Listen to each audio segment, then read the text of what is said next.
12 dead in 2 minutes. That's all it took for a vital transportation artery to transform from lifeline to death trap on China's mighty Yellow River. August 22, 2025. A railway bridge under construction simply vanished. Not from earthquake, not from explosion, from catastrophic structural failure that turned a routine construction project into a death trap claiming at least 12 lives in seconds.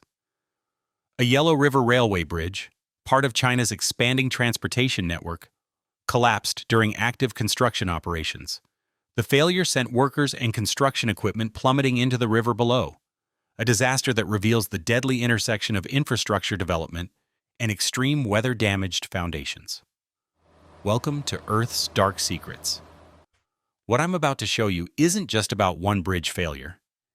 It's about a systematic collapse happening across China right now, where flood-damaged infrastructure is turning routine travel into Russian roulette with death. The collapse occurred during active railway construction operations, as workers expanded China's high-speed rail network across the Yellow River. What began as routine construction became a disaster that claimed multiple lives in moments. State media reports confirm at least 12 casualties from the structural failure, though exact numbers remain under investigation as rescue operations continue. 4 workers are still reported missing. This was a terrible collapse during the construction phase itself that, of course, revealed fundamental problems with infrastructure development in regions where extreme weather has destabilized ground conditions. Construction site footage shows the moment when structural supports gave way, sending partially completed bridge sections and construction equipment crashing into the Yellow River. For context, the railway bridge was part of China's massive infrastructure expansion program, designed to connect remote regions with major economic centers. Its failure during construction simply exposes vulnerabilities in development projects proceeding in areas still recovering from recent flood damage. Let that be clear. The August 22nd bridge collapse wasn't an isolated incident. It was the inevitable result of infrastructure damage that began with the Gansu province floods on August 7th and has been cascading across China's transportation network ever since. The deadly timeline begins from August 7th to 8th. Gansu province experiences heavy flooding. Half a year's rainfall in 24 hours destroys primary road networks. August 9th to 12th. Emergency traffic rerouting puts unprecedented stress on secondary bridges and highways as millions of tons of cargo and passenger vehicles seek alternative routes.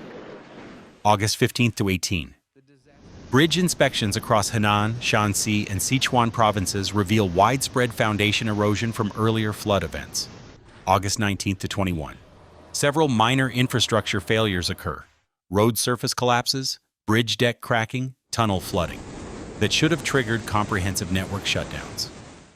August 22nd. The Yellow River Bridge becomes another big failure that kills 12 people and exposes the systematic nature of China's infrastructure crisis. When we talk about the weak spots in China's infrastructure growth during environmental chaos, foundation studies show that building often happened on soil messed up by earlier floods. The Yellow River region experienced huge ground saturation and erosion during the August flooding cycle, creating subsurface instability that wasn't fully assessed before construction resumed. Engineering protocols require soil stability testing before major bridge construction, but these assessments are typically based on normal seasonal conditions, not post-flood recovery periods when ground conditions remain unstable for months. The collapse occurred during what engineers call the critical assembly phase, when partially completed structural elements experience maximum stress before final support systems are installed.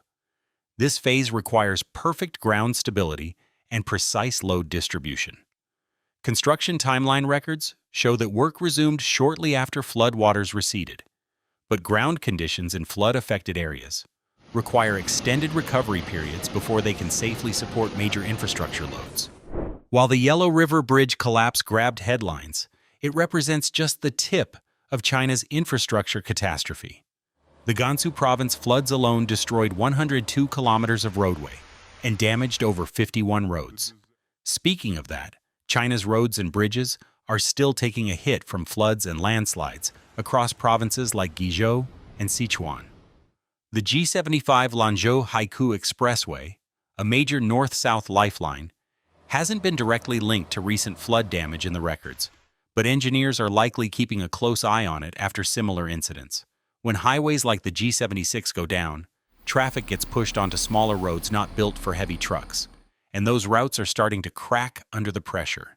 The human cost of China's infrastructure failures extends far beyond the 12 deaths in the Yellow River Bridge collapse.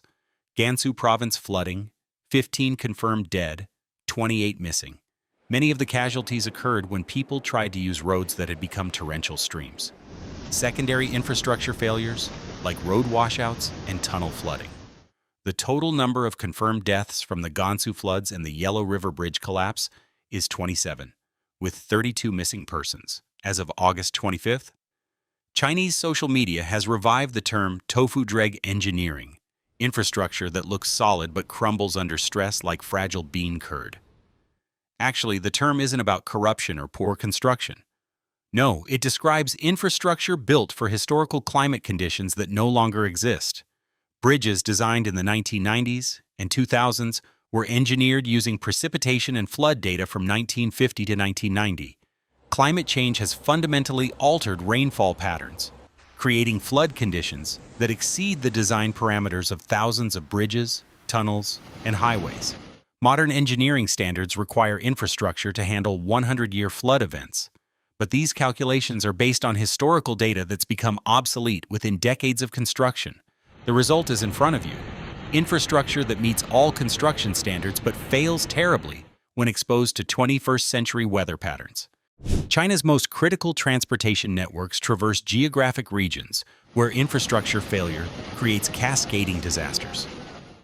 Sichuan province's mountain highways snake through terrain where single bridge failures can isolate entire communities for weeks. The most recent major incident was a landslide that killed at least 29 people and injured 2 more. The Yangtze River corridor contains aging infrastructure serving megacities like Shanghai, Nanjing, and Wuhan.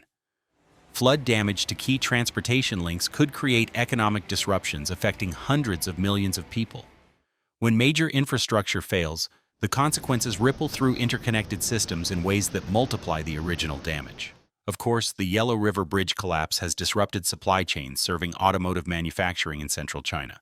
Production delays are spreading to electronics assembly, textile manufacturing, and agricultural processing facilities.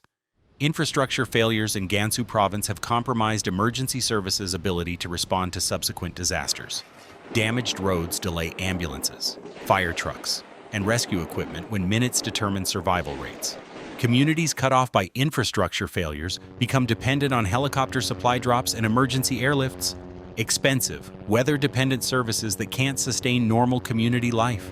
The relationship between flooding and infrastructure failure creates a destructive feedback loop that amplifies both problems.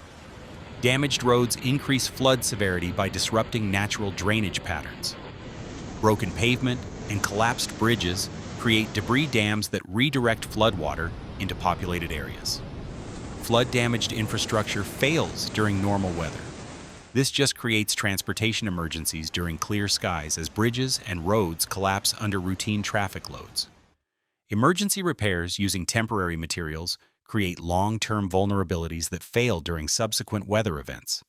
Then it requires repeated reconstruction cycles that drain further resources and create persistent safety hazards. Structural engineers monitoring China's transportation network have identified the infrastructure most likely to experience catastrophic failure in the coming weeks. Weather forecasts predict additional heavy rainfall events across central China through September, creating conditions that could trigger multiple simultaneous infrastructure failures. Emergency management protocols are being updated to assume infrastructure collapse rather than infrastructure resilience when planning disaster response operations. What's happening to China's infrastructure is a fundamental shift from construction to deconstruction, not by human choice, but by natural forces that have overwhelmed engineering assumptions.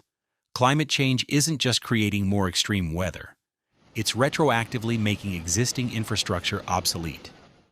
Bridges, highways, and tunnels built to last centuries are failing within decades as environmental conditions exceed their design parameters. China's infrastructure crisis reveals what happens when human engineering meets planetary forces that don't respect engineering assumptions. As extreme weather becomes routine, the infrastructure we depend on becomes systematically unreliable. Every major flood creates infrastructure vulnerabilities that manifest as catastrophic failures weeks or months later, often during normal weather conditions when people feel safest. The 57 confirmed deaths and 28 missing persons are the human cost of living in a world where infrastructure designed for historical climate conditions faces 21st century weather reality. Infrastructure designed to last 50 to 100 years is failing within 10 to 20 years as environmental conditions exceed engineering assumptions built into construction standards worldwide. Communities worldwide face increasing risk that routine travel will become life-threatening as bridges, tunnels, and highways fail under conditions they were designed to handle safely. Thanks for watching Earth's Dark Secrets, where we expose the hidden realities behind our planet's most devastating disasters. If this investigation revealed something the mainstream media won't tell you, please like, comment, and subscribe. Your support helps us uncover the stories that authorities don't want told. Hit the bell so you never miss our in-depth analysis of the disasters that reveal our planet's dark truths.